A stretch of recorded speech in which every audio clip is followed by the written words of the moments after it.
Hello and welcome to the Zen Activist channel. My name is Nick Neild and I'm going to be a guide on a series of videos that are to follow discussing the main topic of meditation. What is meditation? What isn't meditation? Any questions you might have about it, clearing up any confusion about it. Because ultimately meditation is a practice that we can use and ultimately incorporate into our lives so that it becomes a seamless part of our lives, so that we can decrease the amount of suffering for ourselves and others, learn how to suffer more skillfully, and increase our level of happiness and well-being. So if that sounds appealing to you, then stay tuned for sure. Purposely, I've infused my own personal purpose into this. What I mean by that is I have a purpose here on this planet. I'm not here by accident, and there is a purpose to my life. And for me, that is to wake up personally and to help others to wake up as well. What is waking up? It means to wake up to the present moment. Waking up to the fact that the past is the past, the future is the future, and although we spend a lot of the times in our heads in those two different spaces, they actually aren't really there. And the present moment is the only thing that are really is the only thing that's ever really going to exist. So if we're spending so much of our time thinking about the past and the future, then we're not allowing ourselves to fully be present to the wonders of the universe, which we are and everything around us is. So waking up to, I could spend a lot of time talking about waking up. So maybe I'll dedicate a whole video to waking up, okay? But very briefly, it's to be able to see reality without the human filter. Being able to see reality exactly as it is so that, again, we can reduce suffering in the exact same way that I just described about the purpose of meditation. All right, so Zen Activist. What are these words? Why are we calling this the Zen Activist channel? The word Zen comes from my personal experience with practicing meditation. I come from San Diego, California. There and around the time that I was a teenager, I guess getting into a lot of drugs and alcohol and partying as a way of trying to be a part of something greater than myself and to reduce my amount of suffering. I didn't know that that's what I was doing at the time, but after years of practicing, I now have 15 years clean. Actually, I'm coming up on 16 in just a few days. And I've seen a little bit about why it is that I was doing it, okay? And through that tradition, that 12-step experience, I found a sponsor who helped me work the steps in a very skillful way.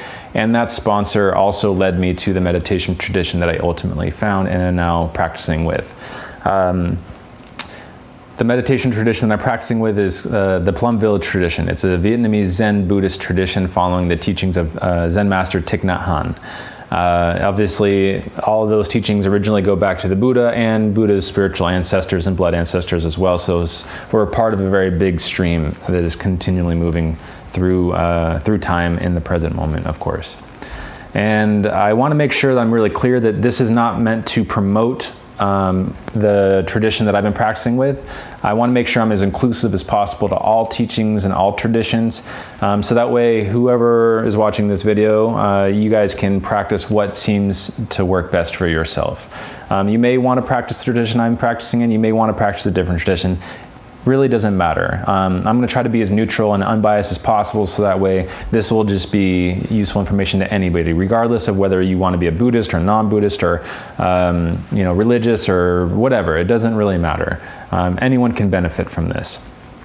All right, so activists. For me, historically, activism came from anger. It came from a space of wanting to be on the streets, protesting, direct action, getting things done, help to reduce the problems that we're having in the world.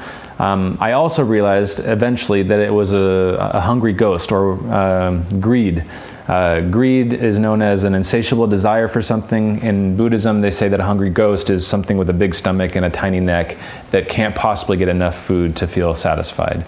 I was never going to be satisfied in the way that I was going about doing things with the amount of change that we were being a part of. And in that way, I was going to be perpetually angry, frustrated, and I didn't want to live my life that way. I doubled down on learning how to practice meditation a little bit more, and instead I found the true root of activism now for me. And you can practice this as well now. Activism for me today means I look deeper into the source of the reason why I want to be an activist and why I'm taking these actions. Underneath the anger up here, you can look below it and you'll see that there's some fear. I'm afraid of this happening. I'm afraid of this not happening. I'm afraid of what might happen to them or what might happen to me or my family. Below that fear is love, right? We want to protect those who we care about, ourselves, our family, our society, the animals, whatever.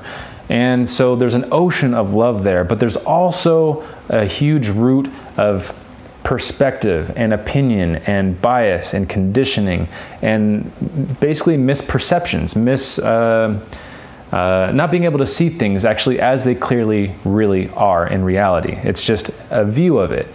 And with those views, it distorts reality, and we act in an angry way because of that. So instead of activism coming from a place of anger now, for me, it comes from this ocean of love. I have to be calm and stable, and the water has to be clear for me to see.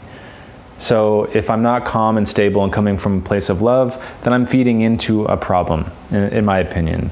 I'm not actually having the best impact I possibly could if I was coming from my heart. All right, so when you put it together, Zen activism is really coming from my experience with practicing meditation and trying to reduce the suffering for myself and everybody else around me. And so they're kind of the same thing. You don't have to be Buddhist to be a Zen activist. You don't have to be, you can be a mom, you can be a dad, you can be a child, you can be an uncle, you can be Christian, you can be, Hebrew. It doesn't matter what religion you practice, you can be a Zen activist. It doesn't have to be that you're interested in politics. It could just be that you want to be a better mother or a better father or a better Hindu, whatever. So in that respect, everybody can be a Zen activist. If you're interested in that, stay tuned. I'm here to guide you on that journey. Welcome.